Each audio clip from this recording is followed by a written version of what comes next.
the Bring a Trailer Challenge. And in order to do that, I'm going to need, who is up first tonight? Goals!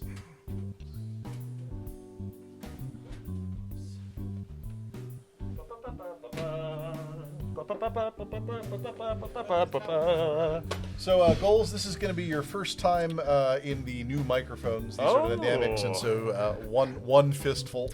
Perfect, perfect. I'll speak into it then. You got to lean into it. How's your GT4 experience going tonight? Oh boy, that was a rough one. I had a awful start, which threw away my qualifying, and then I had one of those accidents where you just make a little bit of contact, and then it becomes a really big incident, and from there I just couldn't bring it back around. I hope this makes it up for you, because tonight, oh my god, you have a 52-mile 911 GT3 RS Weissach edition. It's that one. It's that one. It has the package, which means all the weight reduction goodness. Everyone probably knows the GT3 stats by heart right now, but this is the 4-liter, 510 horsepower flat six on a PDK. Of course, the RS has only received the dual clutch transmission. No manual seen here. It, of course, has the Sport Chrono package, the biggest wheels they put on it, the carbon ceramic brakes, which, frankly, for a track car, I don't think is preferable. A front axle lift system, because I promise you getting that into a driveway is difficult. Yep. PCM with navigation, all the torque vectoring, all the bits and pieces. This one hasn't lived long enough to even be broken in. Yeah, 52 like at 52 miles, like I would not have expected anyone's even redlined this thing unless they're doing so for effect. That's the dealer drive. That's the dealer drive. This was purchased in Coral Gables, Florida, and at a price of $247,000, which, for the record, you can no longer get a GT3 RS for that amount of money. We live in a different world now. Yes. It is paired with, tonight, another stunning example of Porsche, a 2,400-mile Turbo S Coupe. So it has passed break-in, which means which means that it has probably experienced launch control a number of times now, which means it's probably banging out 2 6s, 2 7s. 2,400 mile. Obviously, the turbos are only PDK, but this is the modern PDK, so that's an 8-speed dual clutch. Also has the Sport Chrono package, carbon fiber roof panels, the Porsche composite brakes, PASM Sport suspension, PDLS LED matrix lights. It has all the bells and whistles, clean Carfax report, and it is titled currently in South Carolina.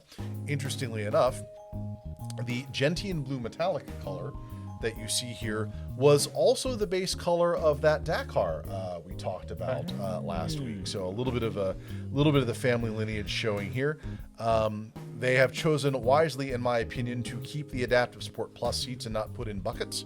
And so it's worth pointing out that though the GT3 is, of course, a naturally aspirated 4-liter flat six, putting out approximately 500 horsepower, the twin turbocharged 3.7 is putting out 640, and more importantly, 590 foot-pounds. And so when these guys say they've got 200 plus mile-an-hour speedometers, they do. Both of them are capable of reaching that speed. They both mean it. These are both exquisite examples of the two different sides of the coin that Porsche does when they put together a performance car. One that is oriented solely for the track, though being road legal. I cannot imagine driving that on the local roads.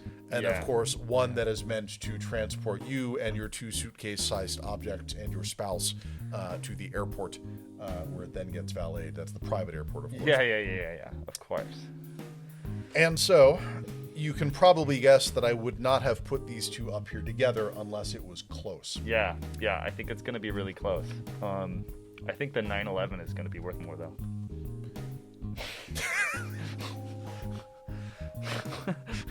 My brain went into this. You fucking serious, mode? I watched you have an aneurysm there. You managed to break my brain. You succeeded. Oh, boy. This is tough. I think I would take the Turbo S. It is more usable in every conceivable way. Yeah, it's more usable in every conceivable way. But the GT3 has a fancy name attached to the end of it. It does, and there is no way to stealth down. Actually, I say that. Did you know that there's effectively a touring edition for the RS now? I didn't know that. Yeah, I forget what they call it now. It's got some ridiculous name, but now even the RS has a touring edition. So you've got this can't be stealthed. No, you've got a fantastic example of a hell of a street car, and then a very special Porsche, right? So somebody really stupid, well, not stupid, somebody very particular. Someone very lucky and very wealthy. Yeah, could have gone for that GT3 RS. I think I got to go Turbo S. Here we go. Son of a bitch. It is the Weissach by Woo! healthy margin, and Yeah. You weren't here for a little bit of story time last night, but we spent a little bit of time talking about GT3 prices. Even Oh, they're a little stupid right now? even unperfect GT3s of older generations are still, like, I mean, you saw, like, one of the first weeks, there was like a 996 GT3 that was still pulling over $100,000. That's like, true. they are That's just true. absolutely insane right now. No points for you, unfortunately. Well, it happens. But this was a tough one, and I'm glad you're a good sport about it. Now you need to bring me Spacepunies. Can do.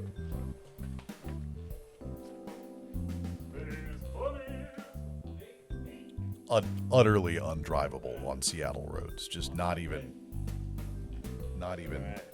Spacepunies. How is your GT3 experience tonight? Oh, much better. I can understand why everyone goes with the Mercedes. Friendship ended with the M4. Don't like it anymore. Little bit closer to the mic for Oh the yes, dynamics tonight. there we are. Awesome. So Loud. here's what I have. Here's what I have for you. Okay. They have no power. They are not condensers. Is I guess what I'm trying to say. Join the club, cars. Me too. Okay. Yeah. All right. Here's what you got. You've got a. So this is. Wait. Yeah. uh-huh. Okay. No. Yeah. So this is a different ramjet powered old truck. In this case, a Blazer, not a Land Cruiser. Yeah. Versus a different G-Wagon 550. Yeah. Not the 4x4 squared. Yeah. So here's what we got. This is a K5 Blazer.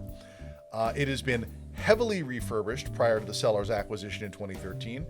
It has also received, just like last night, a 350 cubic inch ramjet crate V8, so about 350 horse.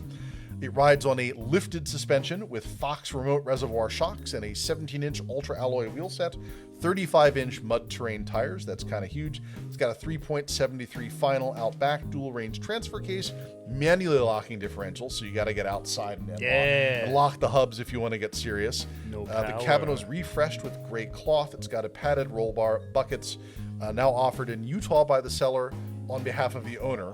Never drank in. not even once. Not even once. But it has a clean Oregon title. Oh. Refinished everywhere. Front buckets were refurbished. It's got a new comfort grip style steering wheel. The crate engine is mated to a 3-speed automatic. Yawn. An SPID sticker is found in the glove box. I don't know what that means. Does anyone know what an SPID sticker is? Because this has one. It is up against the G-Wagon. Once again, a G550, so not the AMG. So the people who are in the know are going to look down on you because you took the cheap G-Wagon. This one's got 33,000 miles on it, which is... Those wheels look like just came off a Mini. Yeah. Gray metallic, Designo black Napa leather, 5.5 liter V8. It spent its time in Texas and Florida before the seller bought it in 21. It's got the 18-inch double spokes, Distronic adaptive cruise control. I don't know what Distronic means. Harman Kardon sound, clean Carfax report, and is currently situated with a Washington state title. So this might be just down the road for all we know. You can title anything in Washington. That's a good point. Heated leather-wrapped wheels, all the bells and whistles, Harman Kardon, 6,300 RPM redline. Factory rated at 382 horsepower and 391 foot-pounds, which is why, of course, the AMG people look down on you. This car, of course, not actually meant to go off-road, meant to be perfectly capable of doing so and then never, ever, ever setting foot off the street. Window sticker notes, it was worth $120 when it was built. Foolish. Well, Last time I was like, oh, you shouldn't bet against the G-Wagon. But Do you still feel like that? no, I want that Blazer. I'm going based off of what I want. I want that Blazer. All right. Give me that bow tie. Spacepunies wants the Blazer. Let's see if he is right. 3 in a row. Here we go. You had stuck with the rules. G-Wagon. You knew the rules. Ah. And here we are. Spacepunies, unfortunately, I cannot award you a point. I feel like this is getting to be a habit with us. Now I got to bet against myself next time. I still Just think you're whatever driving I think. Thank you. All right. Please bring me Conan. Conando. What have we learned? We've learned that we always bet on the G-Wagon.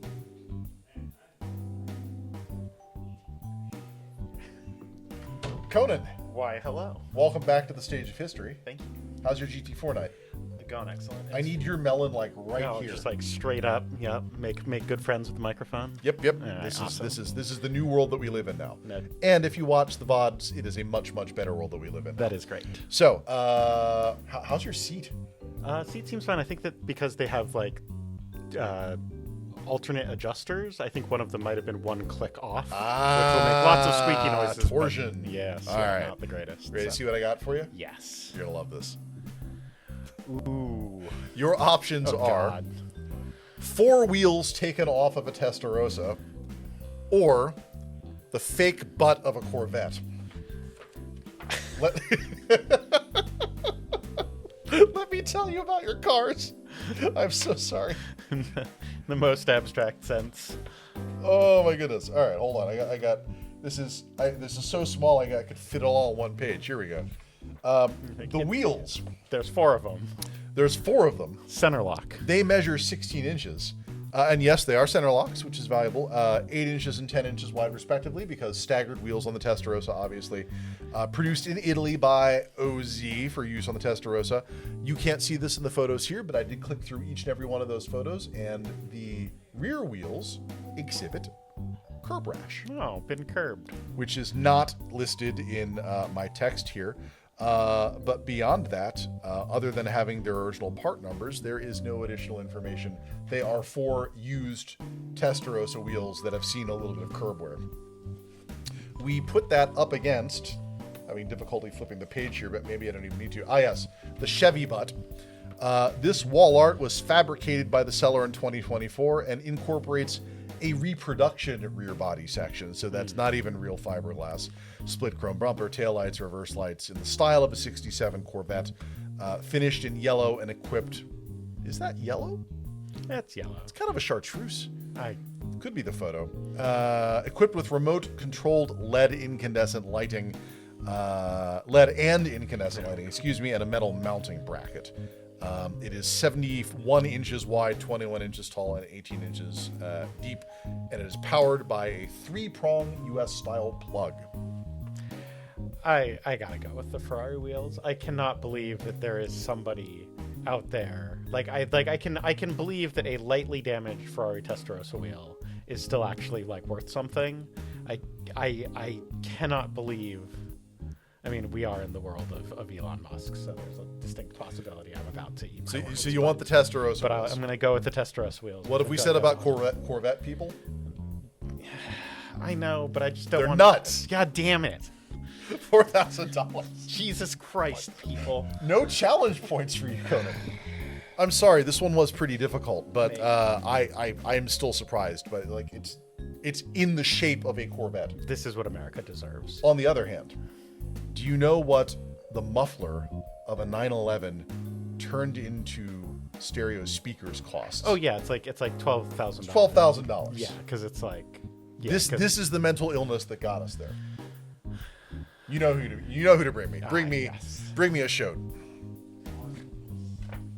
What did I do for Shoat? Hopefully not parts. No parts.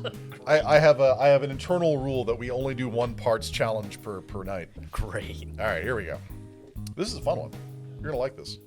And for the record, yes, this was randomly distributed. You get either a modified 91 Lancia Delta Integrale, the 16 valve version. I can hear the gentlemen in the green room starting to open their wallets. This one was refurbished and modified in Europe before being imported into the United States in 2024. It was then repainted, had the installation of fender flares, a roll cage, Martini-style livery, and a built turbocharged 2.0-liter inline-4, which drives all four wheels through a 5-speed manual transaxle. So what we are learning here is this was not originally a Delta Integrale.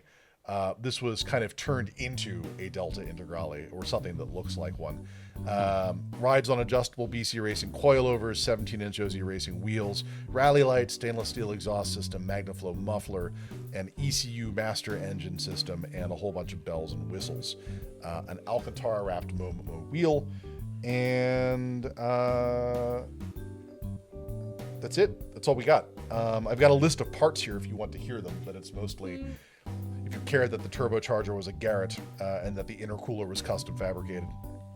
This is someone's project car, and now it looks like an Integrale. Okay.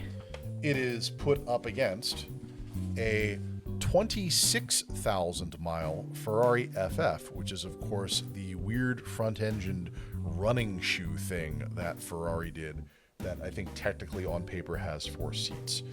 It is finished in black over beige leather. It's got a 6-liter V12, which is, in my opinion, other than LOL Wagon, one of the only reasons you do this. An absolutely incredible engine, 7-speed dual-clutch transaxle, and then also a front-mounted 2-speed transaxle for the all-wheel drive here. Carbon ceramic brakes, all the bells and whistles. It has quote-unquote spent time in, not sure what that means, California, Illinois, Florida, Texas, New York, and now has 26,000 miles. It's being offered by the selling dealer with a car cover and accident-free Carfax report, which is oddly specific, and a clean New York title. The style here is referred to as a shooting brake. That is what we are forced to refer to this as. Everything else is lots of stuff about the interior, dual zone climate control, infotainment, all that stuff. But again, calling out the engine, 6.3-liter V12, factory 651 horsepower and 504 foot-pounds. Absolutely monstrous. I think I'm going to have to go Ferrari because I heard project car not originally and then a ton of work. And it's pretty old. One might ask, is any Integrale built to be an Integrale, or are they developed from Deltas? But no. My best reading of this is that someone got a Delta and said, "Wouldn't it be cool if?" And the kit and the stuff exists in order to make that happen. Versus a 12-year-old Ferrari with a fucking banging engine. So your call is the Delta? No, your call is the Ferrari. Okay. Make sure we get all that on paper. The answer is it's the Ferrari. But not by much. That's closer than I would have thought. That is still quite a princely sum for a 12-year-old Ferrari that is engine on the wrong side of the car and is kind of a squished wagon. Sorry, shooting brake. But I'm frankly very surprised that the Delta got that much. Shoat, you are the only person tonight to walk out of here. Oh no! With a challenge point. Oh no! It didn't go very well over there. But that brings us to feature race number 2. Thank you for playing. Enjoy your score. Let's get everybody out here and get into practice because you're not going to have a whole long for it.